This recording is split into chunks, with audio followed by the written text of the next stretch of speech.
हाँ जी, क्या चल रहा था हम लोगों का? जर्नल, है ना? तो बच्चों हमने लास्ट क्लास में जर्नल की बात करी थी, ठीक है, और जर्नल कर लिया था हमने, बेड डेट वाला कर लिया हमारा, ठीक है। उससे पहले हमने कौन सा किया था? कंपाउंड जर्नल एंट्री कर लिया, नॉर्मल एंट्रीज कर ली, ठीक है। आज जरा बात करते हैं किसकी, हम ओपनिंग जर्नल एंट्रीज की। किसकी बात करेंगे? Opening journal entry. देखिए ओपनिंग जर्नल एंट्री क्या है, कोई नई चीज़ नहीं है, ध्यान से समझो बेटा। जब होता क्या है ना, हमने एक लास्ट ईयर से इस ईयर में जब एंट्री करते हैं, जब हम पिछले साल से इस साल में आते हैं, तो हमारे पास बहुत सारे पीछे के क्या होते हैं? बैलेंसेस होते हैं, ठीक है। तो वो बैलेंसेस क्या वहीं पे खत्म हो जाएंगे? अगर मेरे पास कैश है, क्या कैश को जला दूं, फेंक दूं? नहीं जी, कैसी बात कर रहे हो सर? जो भी बैलेंस बचा वो क्या होगा? कैरी होके जाएगा अगले साल में, और उसमें आगे हम प्लस माइनस करेंगे चीज़ों को। अगर कुछ खरीदा है तो उसमें प्लस हो जाएगा, उसमें से कुछ बेचा या कम हुआ है तो उसको क्या कर देंगे? माइनस कर देंगे, ठीक है जी। तो उसके लिए हमें क्या करनी पड़ेगी? ओपनिंग जर्नल एंट्री करनी पड़ेगी। अब ओपनिंग जर्नल एंट्री कुछ नहीं है खास, ध्यान से समझिएगा, मैं बताता हूं आपको लिख के।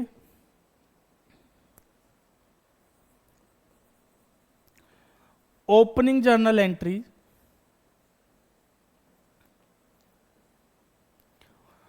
आपको याद होगा एक चैप्टर जो हमने पढ़ा था पीछे, जिसका नाम था अकाउंटिंग इक्वेशन। क्या नाम था? Accounting equation. तो बच्चों अकाउंटिंग इक्वेशन क्या हुआ करती थी हमारी? Assets is equal to liabilities plus capital. बात समझ में आई? Assets is equal to liabilities plus capital, ठीक है ना। तो सर अगर मैं बात करूं कैपिटल की, तो यहां पे क्या बन जाएगी? एसेट्स माइनस लायबिलिटी, इधर आ जाएगी ना, liability is equal to capital. तो सर एसेट्स में से अगर लायबिलिटीज को क्या कर देंगे? माइनस कर देंगे, तो क्या आ जाएगी हमारी? कैपिटल आ जाएगी, ठीक है जी। तो ये इस बेस पे हम करते थे। अब लायबिलिटी निकालनी है तो क्या निकल जाएगी? सर एसेट्स माइनस कैपिटल कर देंगे तो क्या आ जाएगी? लायबिलिटी आ जाएंगी। ये हमने कहाँ पे पढ़ा था? अकाउंटिंग इक्वेशन में पढ़ा था, ठीक है ना। तो बच्चों इसी के बेस पे क्या होती है? हमारी जर्नल एंट्री होती है इसकी। इसी के बेस पे क्या होती है? ओपनिंग जर्नल होती है, ठीक है ना। तो इसमें क्या करते हैं? जितनी भी एसेट्स होते हैं उनको क्या कर देंगे? डेबिट। एसेट्स को क्या कर देंगे? डेबिट। लायबिलिटीज क्या हो जाएंगी? Credit. Assets debit, liabilities credit. या तो दोनों चीजें बराबर दे रखी होंगी, कैपिटल होगी तो कैपिटल भी क्या हो जाएगी? क्रेडिट। दोनों दे रखी होंगी तो बराबर हो जाएंगी। अगर आपको एसेट्स दे रखी है मान लो 2 लाख की, और लायबिलिटी है 50,000 की, तो बच्चों 1.5 लाख रुपए का डिफरेंस है, वो कहां जाएगा? एसेट्स माइनस लायबिलिटी, तो क्या बचेगा? कैपिटल। तो जो 1.5 लाख का डिफरेंस है वो कहां चला जाएगा? कैपिटल में। समझ में आई बात? तो दोनों तरीके से आ सकता है, आपको बैलेंसिंग करने वाला सिस्टम भी आ सकता है, या फिर कौन सा वाला? अगर आपको एसेट्स और लायबिलिटी दे दे तो कैपिटल को बैलेंसिंग फेवर में निकाल के हम एंट्री कर लेंगे, ठीक है जी। समझ में आ गई बात? तो इसके बेस पे आपकी बुक में क्वेश्चन है, एक बार उसको देख लेते हैं, फिर अगले टॉपिक पे बात करेंगे, ठीक है जी। चलो फटाफट से देखते हैं। क्वेश्चन नंबर कौन सा है जी? चलो बच्चों क्वेश्चन नंबर है हमारा, आपकी बुक में ना क्वेश्चन नंबर 11 दे रखा है। कौन सा है? हाँ 11। अब जरा ध्यान से समझेंगे, पहले क्वेश्चन पढ़ लेते हैं क्या कह रहे हैं। कह रहा है सर हमें ये देख लो, आपके पास बुक होगी ये वाली, है ना, ये वाला एडिशन हम पढ़ रहे हैं, हाँ 2024 वाले एडिशन से। और इसका क्वेश्चन नंबर 11 यहाँ पे दे रखा है आपको ओपनिंग जर्नल एंट्री की हेडिंग में।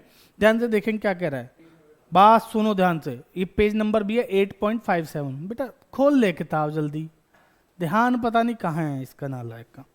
बेटा क्वेश्चन कह रहा है following balance existed in the books of MS Anand stores as on 1 April 2024। Anand store ji की बुक्स में 1 अप्रैल 2024 को कुछ बैलेंस दे रखे हैं।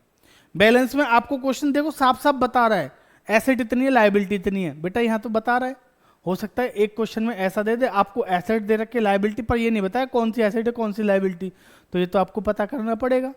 तो चलिए मैं भी नहीं बताता क्या है एसेट है लायबिलिटी, आप बताएंगे ये एसेट है या लायबिलिटी। तो बच्चों सबसे पहले दे रखा है कैश, क्या है? एसेट। बहुत बढ़िया, क्या करेंगे इसको? डेबिट। तो जितनी एसेट्स है उनको क्या कर देंगे? डेबिट। कैश अकाउंट डेबिट कितना? 60,000 रुपए, ठीक है बच्चों। 60,000 से कैश क्या हो जाएगा? डेबिट। दूसरा क्या है? बैंक। बैंक भी क्या है? एसेट। तो बच्चों बैंक भी क्या हो जाएगा? डेबिट। कितने से? 40,000 से। बैंक भी क्या हो जाएगा? डेबिट। कितने से? 40,000 से। नेक्स्ट क्या दे रखा है आपको? स्टॉक। ये भी एसेट है तो क्या करेंगे? डेबिट। कितने से? सर 1 लाख 50,000। इसके बाद क्या दे रखा है आपको, फर्नीचर, ये भी एसेट है, तो फर्नीचर अकाउंट भी क्या हो जाएगा, डेबिट। कितने से, 43,000। इसके बाद क्या दे रखा है, डेटर्स दे रखे हैं, जिसमें एक्स और वाई और जेड तीन है, एक्स वाई और जेड तीन है, ठीक है ना। तो तीनों को अलग अलग लिख लो, मैं इकट्ठा लिख दूं अभी के लिए, तो इकट्ठा अभी डेटर में डाल सकता हूं, लेकिन जब लेजर बनाएंगे तो तीनों को अलग अलग लिखेंगे, ठीक है। तो अभी मैं डेटर डाल देता हूं। डेटर कितने के मेरे, 1,45,000 के। कितने के हैं, समझ में आई बात। बच्चों लाइबिलिटी दे रखी है तो उसको क्या करेंगे, क्रेडिट। तो loan to, loan from Vikas, loan from Vikas कितने का, 60,000 रुपए का है। और बच्चों सुंदरी क्रेडिटर्स दे रखे हैं हमें कितने के, सुंदरी क्रेडिटर्स। क्रेडिटर्स जानते हो ना आप कौन है, लाइबिलिटी है, पे करनी है, और क्रेडिटर्स दो हैं यहाँ पे, 22,500, 30,000, ए और बी। तो आप चाहो तो अलग अलग लिख सकते हो या हमें इकट्ठा एक साथ लिख सकते हो, तो इकट्ठा लिख देते हैं। क्रेडिटर्स में कितना बेटा, 52,500। कितना लिख देंगे, 52,500। समझ में आ गया यहाँ तक, कोई दिक्कत, क्लियर है। चलो अब जरा ध्यान से देखो, देखिए मैं पेन बदलता हूँ पहले आपको समझाने के लिए, ठीक है जी। और ये ले लेते हैं बेटा, इन सब का जो टोटल है, ये मेरी एसेट्स हैं, इन सब का टोटल देखो और इसका टोटल देखो। ये दोनों डेबिट का टोटल और क्रेडिट का टोटल क्या आना चाहिए, बराबर आना चाहिए ना। अब आप चेक करो कि हमारे केस में दोनों बैलेंसेस बराबर आ रहे हैं। देखते हैं सर, 1 लाख, 2 लाख, 2.5 लाख, 3 लाख, 3 लाख नहीं, 1 2 2.5 3.5 3.5 4 4,38,000, 4,38,000। टोटल कितना है, 4,38,000। डेबिट का टोटल 438 आ रहा है, जबकि क्रेडिट का कितना आ रहा है, 60, 50, 1 10, 1 12,500। कितना आ रहा है, 1,12,500। अब ध्यान से समझिए बच्चों, इसका टोटल 438 है, जबकि इसका टोटल कितना है, 1,12,500। समझ में आ रही बात। तो कहीं ना कहीं 3,25,500 का क्या आ रहा है, हमारा डिफरेंस आ रहा है ना। तो ये जो डिफरेंस है किस चीज का है, ये है कैपिटल। ये क्या है, कैपिटल, क्योंकि सर कहीं ना कहीं कैपिटल देनी चाहिए थी। तो एसेट इज इक्वल टू क्या होता है, ये एसेट्स हैं, इक्वल टू क्या होगा, लायबिलिटी प्लस कैपिटल। तो कैपिटल लिख देते हैं, तो 2 कैपिटल, 2 कैपिटल। और बच्चों ये चला जाएगा किसमें, हमारा बैलेंसिंग फिगर में, ठीक है जी। कितने का आ जाएगा, जल्दी बता दो, 1 लाख नहीं 3 लाख, कितना आएगा, 3,25,500, 3,25,500। कितना आ जाएगा, 3,25,500।